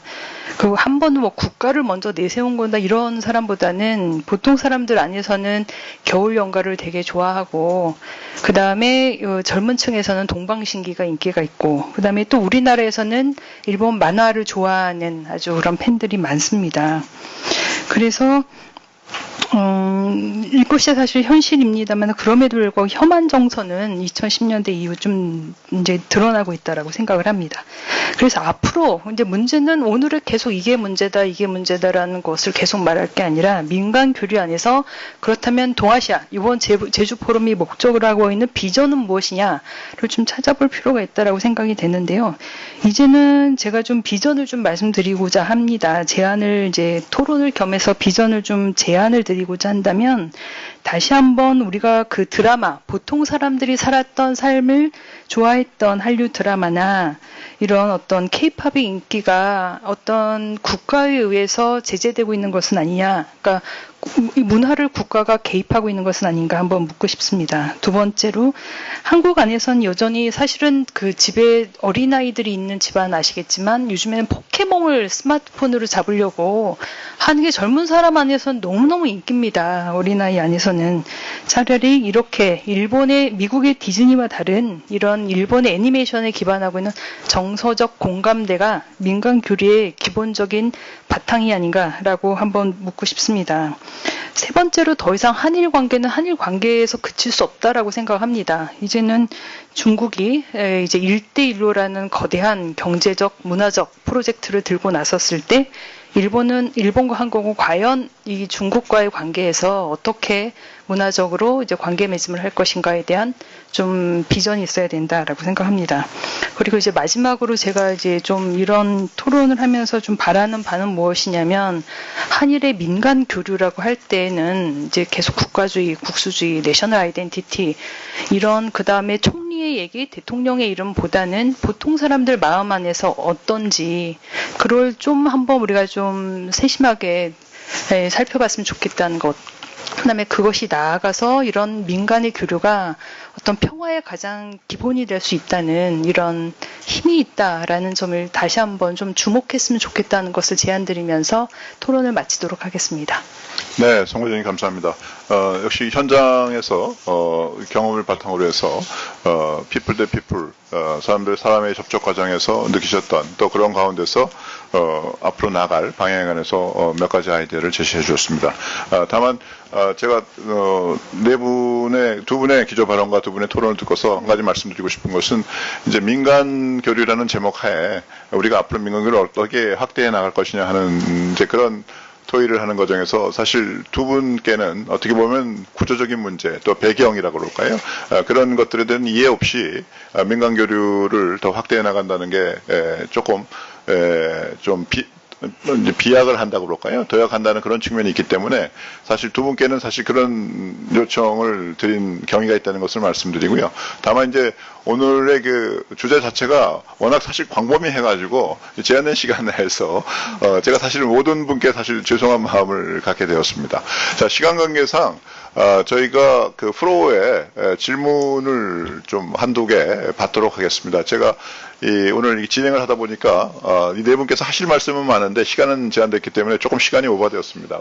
네, 그럼에도 불구하고 여러분들께서 이렇게 참석해 주신 것은 역시 그 일본에 대한 관심 그리고 또 한일 관계 발전에 대한 기대 이런 것 때문에 다른 많은 세션이 있음에도 불구하고 참가하셨다고 생각이 됩니다. 네 분 발표를 들으시고 또 코멘트나 또는 평소 갖고 계신 생각을 바탕으로 해서 말씀을 해주실 분은 소속과 자기 소개와 함께 간단히 질문해 주시면 좋을 것 같습니다. 네, 말씀하시죠. Thank you very much. My name is Leif Eric Heasley. I'm a professor at Ewha Women's University. And I have to tell you how excited I was about this panel because of the tremendous amount of expertise and knowledge assembled on stage. But I have to be very honest with you. I think maybe my expectations were too high. because I feel like we've only scratched the surface. And as an American, I mean, looking at the issue of when a country has difficulty understanding an important partner, it's often the case not only do we need more exchanges and more understanding, but we actually need to do a better job understanding and respecting our own history. And I heard from the panelists various ways when discussing revisionism in Japan and rightward movement of Japanese society and so on, that Japan could be doing a better job understanding its own history. But we've just come off a period in Korea where you have non-government organizations that try to press a Japanese journalist for slander and libel, for something that the Korean people ultimately wanted to impeach their president for. You have NGOs in Korea that try to go after a Korean professor for writing a book about the comfort women.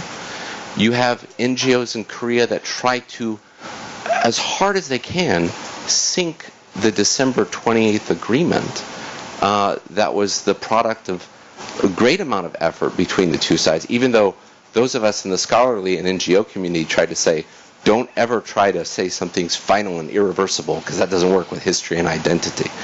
But I think we have to reflect a bit more about how much trouble Korea is having respecting and understanding and appreciating its own history, and how that is making the Korea-Japan relations so difficult and makes the role of non-governmental organizations and civil society all the more important in lifting up the relationship between these two partners. Thank you. 네, 질문이라기보다는 우리 한일 관계를 위해서 각자의 역사를 되돌아보고 또 NGO 활동 등에 관해서 우리 양국 국민들이 더 힘을 같이 하면서 결국은 문제를 양국 관계를 더 발전해 나가자는 그런 코멘트라고 이해가 됩니다. 네, 코멘트 감사합니다. 네, 또 질문 말씀하시죠. 간단히 소개 말씀과 함께 질문해 주시면 감사하겠습니다. この제주도で住んでいる一市民でございます。のね、韓日日韓関係は今のこと 지금 통역이 안 되거든요. 네, 그러니까 한국말로 그냥 해주시면 되겠습니다. 한일 일한 관계는 지금 현상뿐만 아니라 과거로 좀 거슬러 올라가서 생각해야 된다고 생각을 합니다. 어떤 말로 한마디 표시를 한다면은 지금은 돌아가신 분이지만은 김소은이라는 그 분이 있었는데 그분이 그 유한한 통역을 하려면 요 마이크를 좀 대주시겠어요? 네? 뭐요? 마이크 쓰시면서. 통역? 간니치야노 니깐 관계하네. 한국말로? 이거 참. 네네네. 그 김소은 시인이 있었는데 그분이 그 음수 30년이란 책을 저술한 적이 있습니다.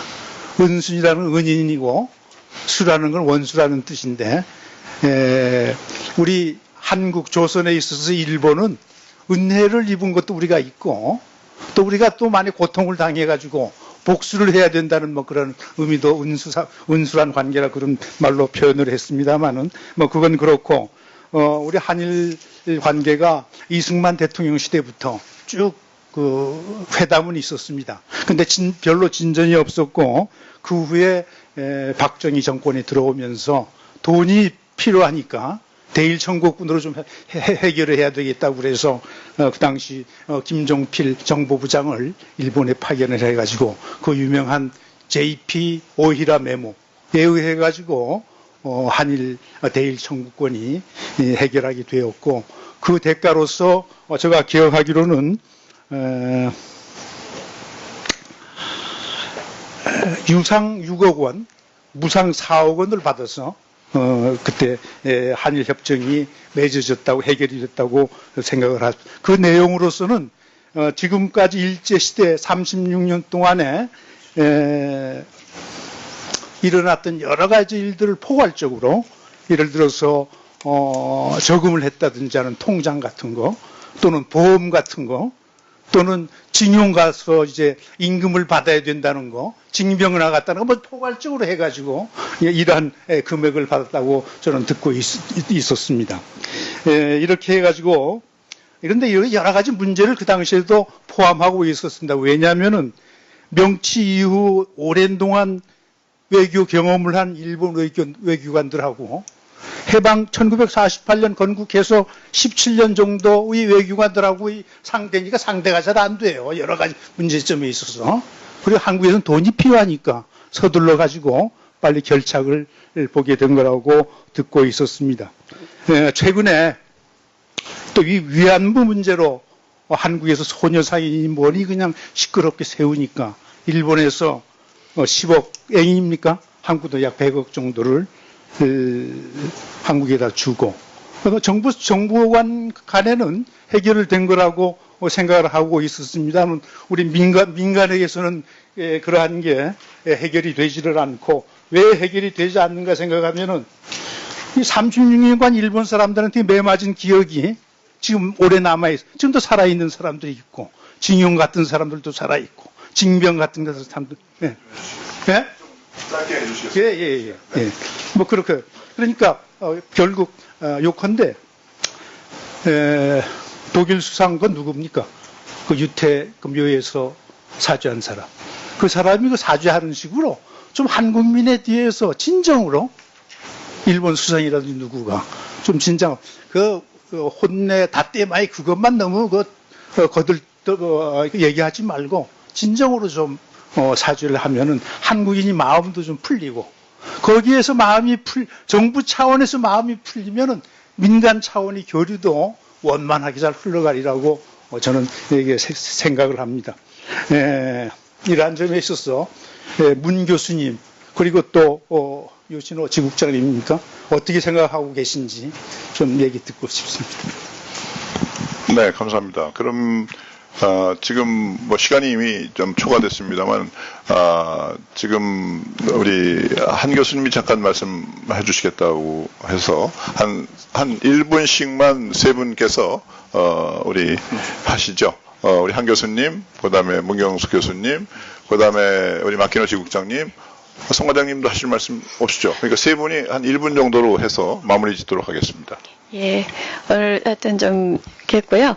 제가 좀 마무리 우선 하여튼 일본을 하여튼 세 가지 말씀드리고 싶습니다. 하나는 오늘 이 자리에 저희가 무엇을 발표해야 되는 거에 대해서 부탁을 받은 것이 어떤 구조적인 배경에 관한 이야기를 좀 하고 민간 교류 이런 걸 이야기를 해주십사 했기 때문에 그것이 중요하게 생각이 들어요. 그리고 저는 이제 선승혜 과장님께서 질문하신 그 점은 중요하긴 하지만 저는 역시 내셔널 아이덴티티가 민간 교류를 규정하느냐, 규정하지는 않습니다. 그래서 제가 이제 동시 진행이라고, 그렇지만은 상관이 없냐, 그건 결코 아니라고 생각을 합니다. 그래서 이제 그런 점은 이제 그거에 대한 상세한 설명을 드릴 건 아니고, 관계가 없지는 않다. 그리고 그것을 보기는 해야 된다.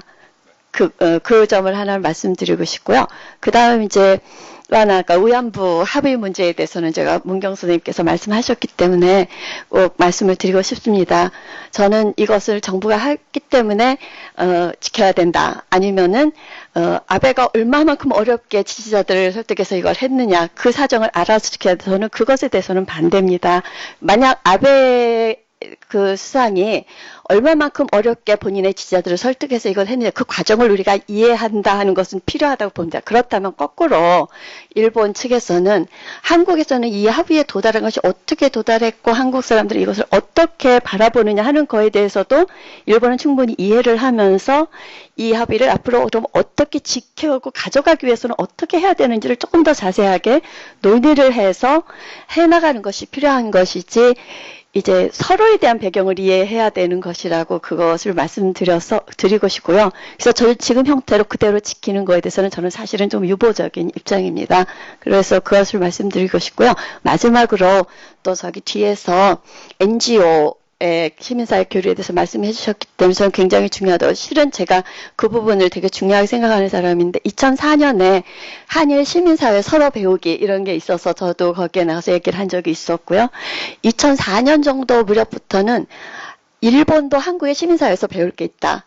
그리고 그런 화두가 처음으로 나왔고 서로 간에 굉장히 많은 교류들이 시작됐고 한국의 예를 들면은 어떤 재단은 또 일본에 가서 NPO 등록을 하기도 했고요. 그래서 다양한 교류들이 있기 때문에 그런 것도 필요한데 그것은 또 그런 것들 논의하는 자리가 마련이 되면은 좀 더 깊게 얘기할 수 있는 게 아닐까 이런 생각이 듭니다.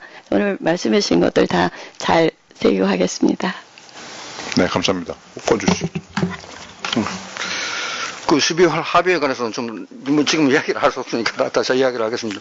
근데 중요한 것은 그 민간 차원의 문화 교류 그런 게 중요하다고 저도 생각을 하고 오늘 좀 말씀을 설명을 못 드렸는데 그런데 저도 그 학교에서 일하면서 근무를 하면서 젊은 사람들이 그 K-POP하고 그 어머님들은 그러니까 한류도 하고 여러 가지 교류가 있었고 그런 걸 얼마나 중요한지 아는데 그런데 그건 중요하다는 걸 전제를 하면서도 그래도 가장 절실한 문제에 관해서 공감대가 있어야 된다고 생각을 해요. 그건 그러니까 고용이나 교육이나 아니면 그 의료나 환경이나 여러 가지 문제, 같은 문제에 증명하고 있지 않습니까?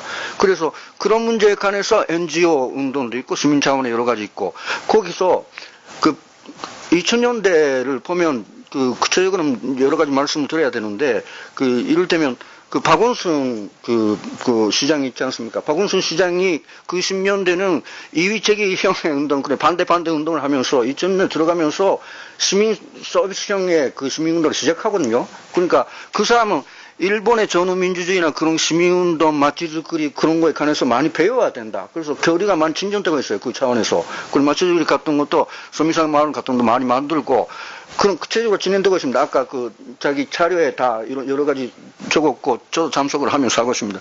그러니까 뭐 한마디로 말하면 가장 절실한 문제, 젊은 사람 아니면 그런 사람들이 절실하게 증명하고 있는 문제에 관해서 한일 간의 공감대를 어떻게 만드는가 이게 역사도 해결될 수 있다고 생각하고 그걸 하고 있는 시민단체들도 많이 그 경험을 지적을 하고 있어요 지금. 그런데 최근에 좀 뭐라 할까 약화되고 있다 그렇게 볼 수 있습니다. 이 사람 예. 예. 그 질문 감사했습니다. 저 신문기자라서 제가 취재한 그 옛날에 좀 전칭의 말로서 좀 답으로 좀 대신하려고 합니다. 제가 옛날에 그 전치부 기자였을 때 그 고토다 마사하루상라는 그 나카소네가 그때 간반장관 했던 사람하고 좀 가끔 만난 사이였습니다. 근데 고토다사는 좀 일본 그 대표적인 웨이크 정치인이라고 유명한 사람인데 그 사람이 옛날에 전쟁 끝났을 때 대만에서 그 테마에 계셨습니다. 근데 그때 가고시마까지 가서 열차 타고 동경까지 갔다고 합니다. 근데 그때 이쪽으로 봐도 저쪽으로 봐도 다 콘스프로 그 일본 나라가 다 파괴된 모습을 봐가면서 고토도사는 여러 가지 생각이 났다고 합니다. 근데 그때 고토도사니 제가 여러 가지 좀 질문도 했는데 제가 지금도 잊어버리지 못하는 말이 하나 있는데요. 고토도사니 마기노군이라고 하면서 너는 좀 명심해야 한다고. 근데 어느 세상에 한 명이라도 일본에 시작했던 전쟁에 비해 그런 기억이 남아있는 사람이 한 명이라도 있었을 때는 우리 일본 사람은 헌법 개정이라고 이야기하면 안 된다고. 그거는 너도 좀 명심하라고. 그런 말씀을 하셨습니다. 그거 좀 기억이 많이 남아있기 때문에 좀 소개해드리겠습니다. 네. 마키노 지국장님 감사합니다. 자, 오늘 네 분 수고하셨습니다. 오늘 새로운 한일 관계에 있어서 민간 교류라는 제목 하에서 저희가 시간을 조금 오버하면서까지 토론을 했습니다. 한일 민간 교류는 결국 한일 관계를 더욱더 지속 가능한 방향으로 발전시키기 위해서 어떻게 하는 것이 바람직하느냐 하는 토론을 위해서 오늘 사실 이런 세션을 가졌습니다. 여러 가지 한일 양국을 둘러싼 어떤 정치, 경제, 사회의 변화에 따른 어떤 구조적인 문제도 거론이 됐고, 또 그런 가운데에서도 민간 교류가 어떻게 보면 그런 정치랄지 이데올로기와 관계없이 또 저희가 점차적으로 확대되어 왔으며, 또 그런 가운데서도 양국 간의 공감대가 지금 확대되고 있다는 그러한 현장에서의 경험도 말씀을 해주셨습니다. 자, 이런 가운데서 우리가 결국은 양국 관계를 발전시키기 위해서는 결국은 정부, 국민, 또 NGO 할 것 없이 다 함께 참여해서 상대국에 대한 나라 또 국민에 대한 이해를 점차 제고해 나가면서 보다도 미래지향적인 또 공통 이익을 찾는 그런 방향으로 추진돼야 되는 것이 바람직하다 하는 그런 인식하에 오늘 토론이 진행되지 않았나 이렇게 저 나름대로 결론을 내봅니다. 자, 여러분들 오늘 세션에 참석해 주셔서 감사합니다. 네, 감사합니다.